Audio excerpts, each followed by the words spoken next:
You must have watched or at least heard of the movie K-pop Demon Hunter. If you haven't, basically it's a movie about a K-pop idol trio who are also demon hunters. And in the movie, they have to fight a sexy demon boy band to save the souls of humanity from being eaten by demons. No pressure.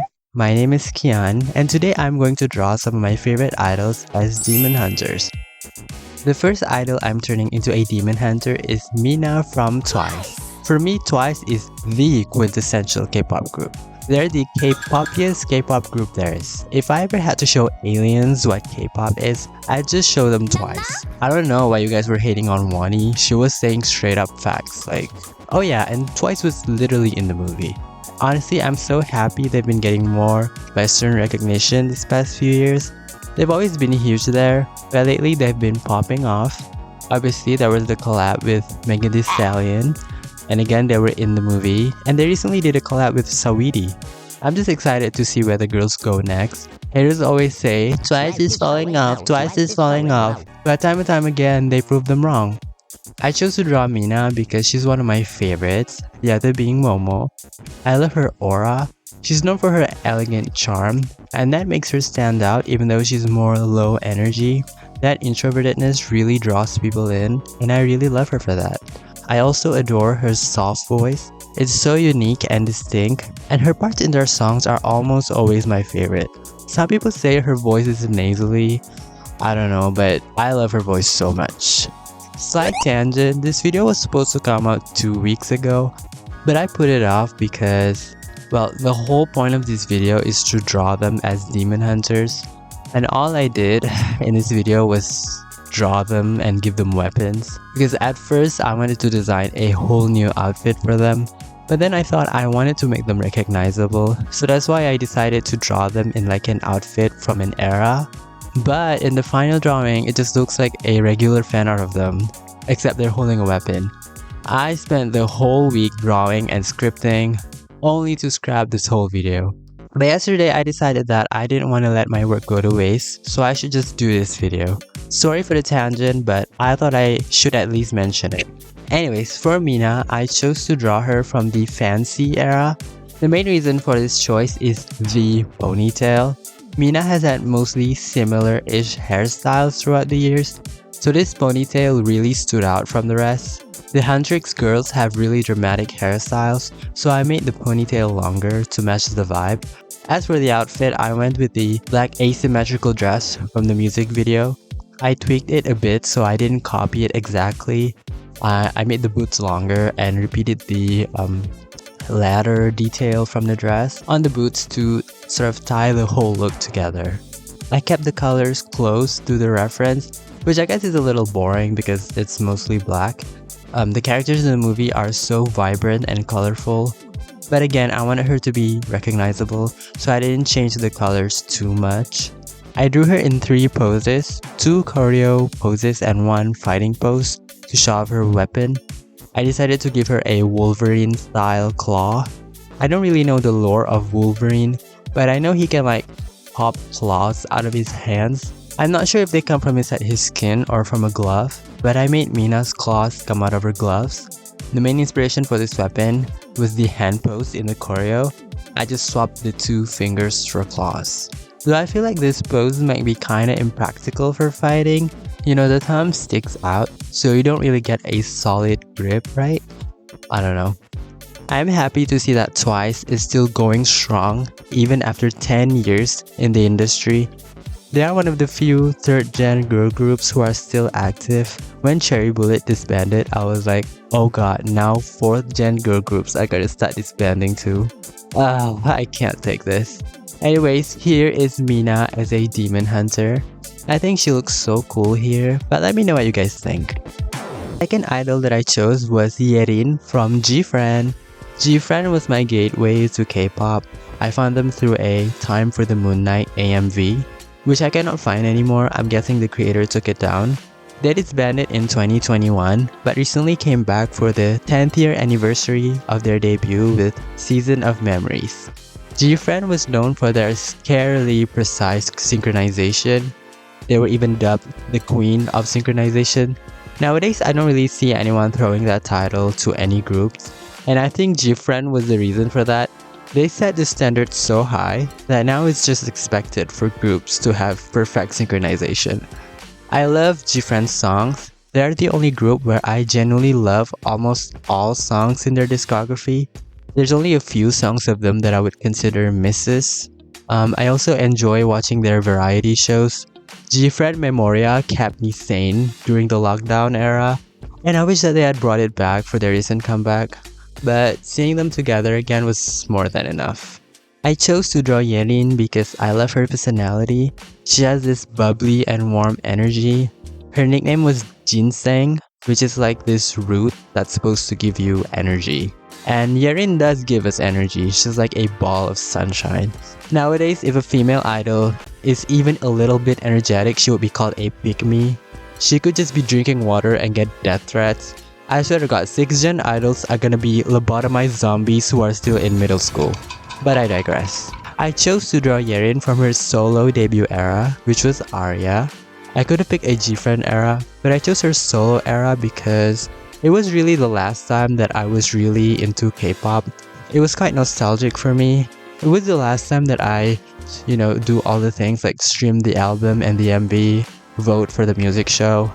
Nowadays, I'm more of a casual fan, but yeah, I used to do all that. I never bought albums though, I was always broke.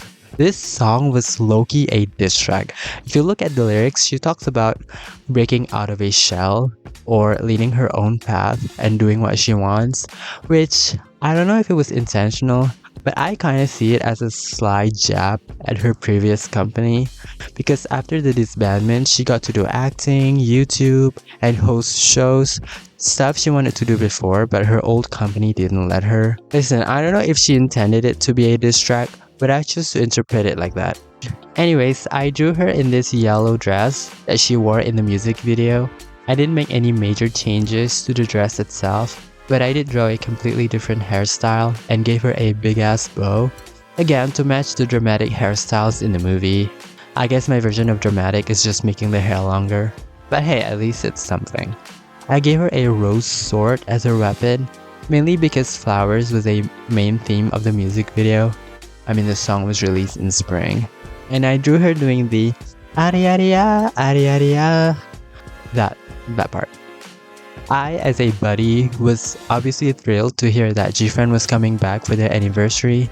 Knowing their parent company, I was convinced that it was never gonna happen, but it did. Though, a part of me was low-key disappointed with how they handled a few things. Like, they didn't have a comeback for 4 years, and they reunited for their 10th year anniversary, and they only gave them 2 songs. And there were other issues regarding the concert as well. This goes without saying, but I'm mainly directing these complaints towards the company, not the girls themselves. The cynical part of me is like, they're just giving GFriend a comeback as a distraction or a cash grab. But seeing the girls together again and their emotions, especially Yerin during the last performance of their concert, I was like, at least they got the chance to be on stage together again as GFriend. Seeing Promise 9 re-debut with another company kinda gives me hope that it's possible for GFriend too. But honestly, as long as the girls are happy, I'm happy. Anyways, here is Yerin as a demon hunter. She looks more like a magical girl. Let me know what you guys think.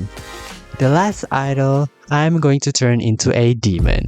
Since in the movie, the demons are the boy groups, so I decided to draw a male idol as a demon. I'm mostly a girl group stan, so I'm not really into boy groups. I can literally list all the boy group songs that I listen to, because there isn't that much. Here you go.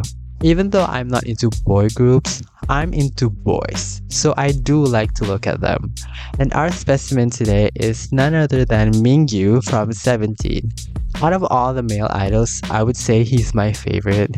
It's because he's so talented. Jokes aside, I don't really listen to 17's songs or watch their variety shows, so I don't really know that much about him. But I wanted to draw a male idol just for variety, so please forgive me. Another male idol that I had recently drawn to is Wonbin from Rise. He's so gorgeous. I especially love his long hair look. But he's quite hard to draw. Like I tried before, but I struggled to capture his likeness. So I chose Mingyu and I drew him in the hot era. This is the only choreography of them that I know, mostly because I watched Mingyu's fan cams from this era like a lot. And of course, I had to draw him in this look. Come on, do I have any other choices? As for his demon form, I drew him mostly like the Saja boys in the movie. I have to be honest, I kinda threw this one together quickly, so the anatomy is a bit off. Speaking of the Saja boys, I genuinely thought that they were gonna be a bigger part of the movie. Because before I got around to watching the movie itself, I saw the internet's reaction to them. And there were so many fan arts and edits, and I thought that Saja Boys was like a huge part of the movie. Jinu is, but the rest not at all. They only have like 1 or 2 lines. Baby's line was only Goo Goo Gaga. That would sound so funny out of context. I thought Abby was going to have a bigger role because there was so many fan art of him. And at that time, I thought, oh, only him and Jinu have real names. The rest just have words as names. But then I found out that his name is Abs. Abby is just a nickname for Abs, which is literally his only character trait. I was like, oh, that's why Mira said I hate abs. I thought she just suddenly hated abdominal muscles, like out of nowhere. Their names just being words remind me of GFriend because the members also have word names. Yerin and Yuju were the only two who used real names, though Yerin is her actual birth name and Yuju is a stage name. The other 4 have word names. Sowan means wish, which isn't bad, it's a beautiful word. Una means galaxy, which, it's still a pretty word. Shinbi, funny enough, means mystery. So 3 beautiful abstract words. And then Omji means thumb. Thumb. No metaphor, no hidden poetic meaning, just thumb. And I believe that these names are like literal everyday words. I don't speak Korean, so I'm not 100% sure. But that's what I've heard and I find it interesting. So I'm sharing it in this video because I have nothing else to say about Mingyu. Anyways, here is Mingyu as a demon. Is it disrespectful to draw someone as a demon? Oh god, I just realized that as I'm doing this voiceover. I'm so sorry if it is. Sorry to this man. So here are my 3 favorite idols as demon and demon hunters. Let me know what you think. I just realized that they're all 3rd gen idols, so maybe I could do a part 2 for some 4th and 5th gen idols. If you have been watching up until this point, thank you and I'll see you next time.